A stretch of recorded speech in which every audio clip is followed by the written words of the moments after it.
Valanchery കറ്റട്ടിക്കുളം നശീകരണ ശക്തികൾക്കെതിരെ swimming club ഭാരവാഹികൾ municipal ചെയർമാനും വളാഞ്ചേരി സിഐക്കും പരാതി നൽകി. വളാഞ്ചേരി കറ്റട്ടിക്കുളം കഴിഞ്ഞ 4 വർഷമായി മുനിസിപ്പാലിറ്റി നിരവധി നവീകരണ പ്രവർത്തനങ്ങളും സൗന്ദര്യവൽക്കരണങ്ങളും നടത്തിയിരുന്നു. വേസ്റ്റ് ബിൻ സ്ഥാപിക്കൽ, കുളക്കടവിലെ 2 റൂമുകൾ, ചുവരിലെ ചിത്രപ്പണികൾ, കുളത്തിനു ചുറ്റുമുള്ള സ്റ്റൈൻലെസ് സ്റ്റീൽ കൈവരി നിർമ്മാണം, ടൈൽ പതിക്കൽ എന്നിവ ഇതിൽ ചിലതു മാത്രമാണ്. കഴിഞ്ഞ നിരവധി വർഷങ്ങളായി നൂറുകണക്കിന് ആളുകളാണ് വിവിധ ഭാഗങ്ങളിൽ നിന്നും നിത്യേന കുളത്തിൽ നീന്തുവാനും കുളിക്കുവാനുമായി എത്തുന്നത്. സാവധാനം ഇവിടെ ഒരു കൂട്ടം ആളുകൾ ഉൾക്കൊള്ളിച്ച് ഒരു സ്വിമ്മിംഗ് ക്ലബിന് രൂപം കൊടുക്കുകയായിരുന്നു.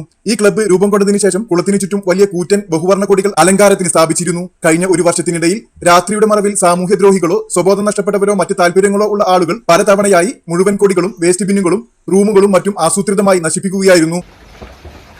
പ്രിയപ്പെട്ട കറ്റട്ടിക്കുളത്തിലെ നല്ലവരായ സുഹൃത്തുക്കളെ, ഇന്ന് രാവിലെ 6:15 ഇവിടെ കുളിക്കാൻ വന്നപ്പോൾ കണ്ട കാഴ്ച വളരെ ദയനീയമായിരുന്നു. ഞാൻ സുരേന്ദ്രൻ, അതുപോലെ KT റഷീദ്, അസീസ്, ഡോക്ടർ, അതുപോലെ മരക്കാരക്ക, അങ്ങനെ പ്രമുഖരായ വ്യക്തിയോട് എത്തിയ സമയത്ത് നമ്മൾ വളരെ ബുദ്ധിമുട്ടി. നമ്മുടെ പ്രബേട്ടൻ വളരെ ത്യാഗം സഹിച്ചുകൊണ്ടാണ് നമ്മുടെ ഈ പരിസരത്ത്, നമ്മുടെ ഈ കുളത്തിൻ്റെ കടവിൽ 10-15ഓളം പതാകകൾ പാറി കളിച്ചിരുന്നത്. അത് ഇന്നലെ രാത്രി ഏതോ സാമൂഹ്യദ്രോഹികൾ നശിപ്പിച്ചതായി കാണുന്നു.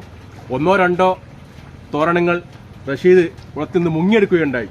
ബാക്കി എല്ലാ കൊടികളും നശിപ്പിച്ചിട്ടുണ്ട്. അതിന്റെ അടിസ്ഥാനത്തിൽ നമ്മുടെ ഈ കറ്റട്ടിക്കുളം സ്വിമ്മിംഗ് ക്ലബ്ബ് ശക്തമായി പ്രതിഷേധിക്കുന്നുണ്ട്. ഇതിനെതിരെയാണ് ക്ലബ്ബ് ഭാരവാഹികളായ western Prabhakaran, Iqbal, TP Abdullakutty, Abbas മാഷ്, ഗഫൂർ എന്നിവർ വളാഞ്ചേരി മുനിസിപ്പൽ ചെയർമാനും വളാഞ്ചേരി പോലീസിനും പരാതി നൽകിയത്. കുളത്തിന്റെ നവീകരണ പ്രവർത്തനങ്ങളും സംരക്ഷണവും നടത്തുന്നതിനു പുറമെ നിരവധി ജീവകാരുണ്യ പ്രവർത്തനങ്ങളാണ് ക്ലബ്ബ് ഇതിനകം നടത്തിയിട്ടുള്ളത്. ഇതിനെതിരെ ഏതു ശക്തികൾ രാത്രിയുടെ മറവിൽ രംഗത്തു വന്നാലും എന്തു വില കൊടുത്തും ചെറുക്കുമെന്ന് ഭാരവാഹികൾ പറഞ്ഞു.